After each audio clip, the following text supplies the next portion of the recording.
So, Wairimu, Yes. what are some of the stereotypes attached to learning disorders? Most of them come with name calling because when a child is not at par with the other kids, they're called slow. And this ruins a child's self-esteem and self-image because they do not understand why they're not at par with their peers. True. So some sort of information would be so good. As in, I believe that when you put a name to something you're struggling with, it becomes easier for you to deal with it. True. Yeah. True. So instead of kids being called all these other names and being ostracized by their peers, because peers, the way societies are formed, like people of like mind, wanakanga pamoja. Like birds of a feather. Wanakanga pamoja, and then all other outcasts wanakanga na huko, and then so they have like to form their own societies. Yet everyone wants to feel that sense of belonging and community, even in class and in school. So name calling inaleta hiyo disparity kubwa, and then it lowers esteem, and then inaleta isolation. And in extreme cases of bullying, kids actually commit suicide, which is something that's a discussion that we actually really need to have. But so I wanted to ask you, do you feel like some teachers contribute to the bullying? Because I know of stories whereby when teachers are marking assignments and whatnot, they go outright and call these kids dumb, like all these things. I feel like some teachers don't follow through a student's learning progress. So let me ask you, do you feel like some teachers contribute to the bullying? Because I know of cases whereby a teacher, when they're marking assignments and whatnot, they go outright and call kids dumb, and whatnot. And then I also know of cases whereby teachers don't follow through a student's learning progress, in that if they notice this kid is slow or is, maybe weak in a certain subject or things like that, then they won't focus on this kid. They start focusing more on the smart kids, let me call them that, and this other thing. Do you feel like teachers contribute to all this?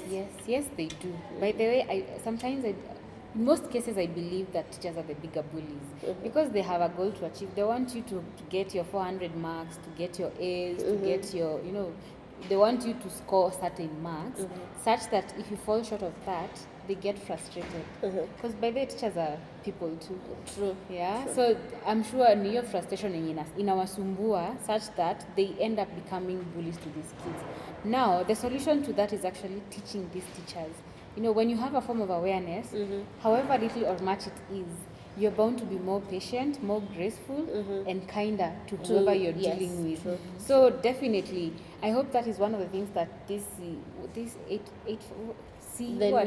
competency based. curriculum. I hope that's one of the things that this new curricula will help with, whereby teachers become like more informed on some of the psychosocial disparities they might find in the classes and how best to handle them, right? Yes. Yeah. True. I agree with that. So moving on to, do you have anything to add to No, I totally agree. You agree to it? Yeah. Okay, so moving on to our next question.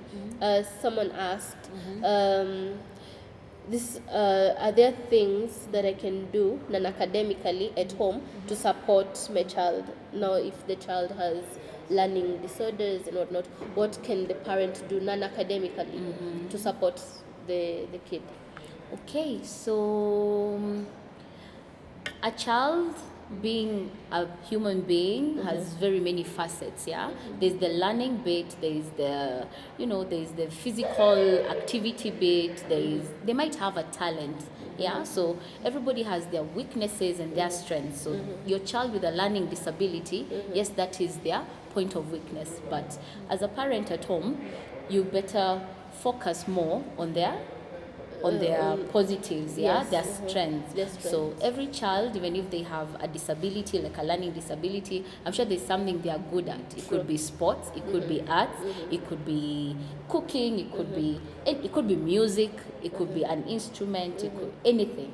So as a parent, what you need to do is nurture the other positive bits in your child as much as you're supporting them their difficulties.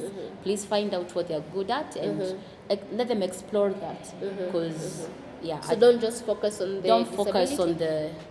the I also think, to add to your point, also think positive reinforcement goes a long way, right? When if a kid has been struggling to pronounce a certain words and whatnot, if the minute they pronounce those words, as a parent, you should, Celebrate them. exactly, like tell them, take them out for lunch, or give them coupons, like you did this, good. So tell us more about positive reinforcements in developmental stages and whatnot. Okay, so first of all, you should know that caregivers, venye wanajiregulate, inasaidia mtoto pia kujiregulate, because normally a kid does not know much. They learn from how they're being nurtured.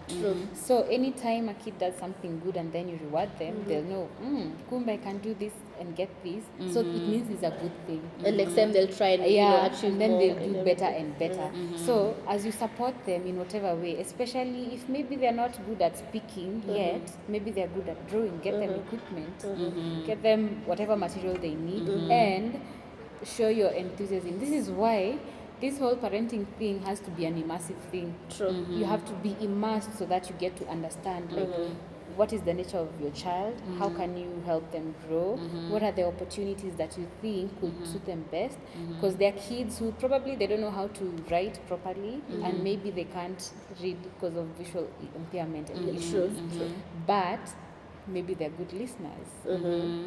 So they could be very good at transcribing things, they could be very good, they could be very good at different things. So anytime you notice that your kid is doing something positive, especially after you're actively trying to teach them how to do it, you should definitely reward them. Okay.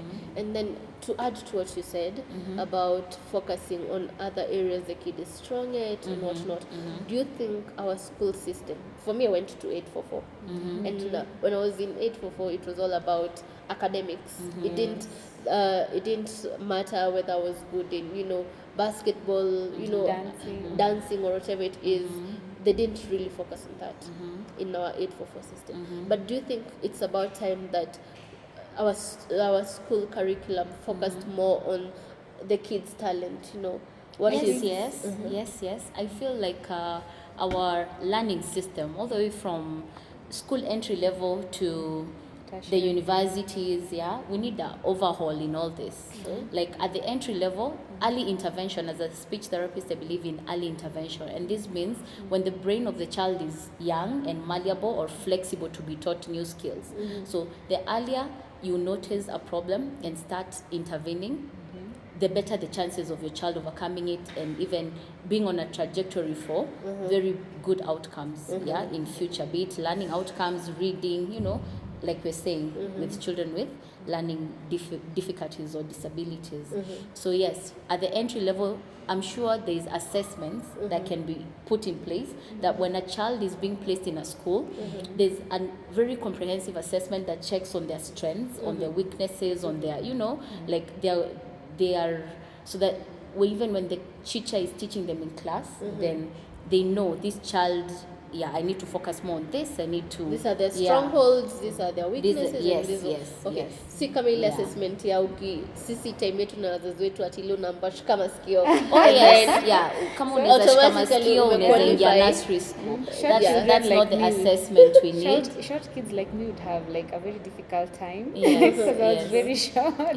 I'm sure my hand would have reached probably somewhere here. And like we're saying, training of these early childhood teachers and trainers, they need training on how best to just pinpoint the areas that a child might be struggling with, so that we can intervene as early as possible, because you find that children with learning disabilities, some of them just fall through the cracks, and 20 or 15 years later is when you start realizing there was an issue and they've been struggling with it all their life, and they've been in school, they've been at home with their parents, so we need to all just Which reminds me about the difference between CBC and 844, because CBC is about what can you do, not how many marks you have. Exactly. So it would ideally, or in my mind, it seems like a teacher is better placed to identify these issues compared to in the 844 system. But I'm just hoping they just didn't change the curriculum and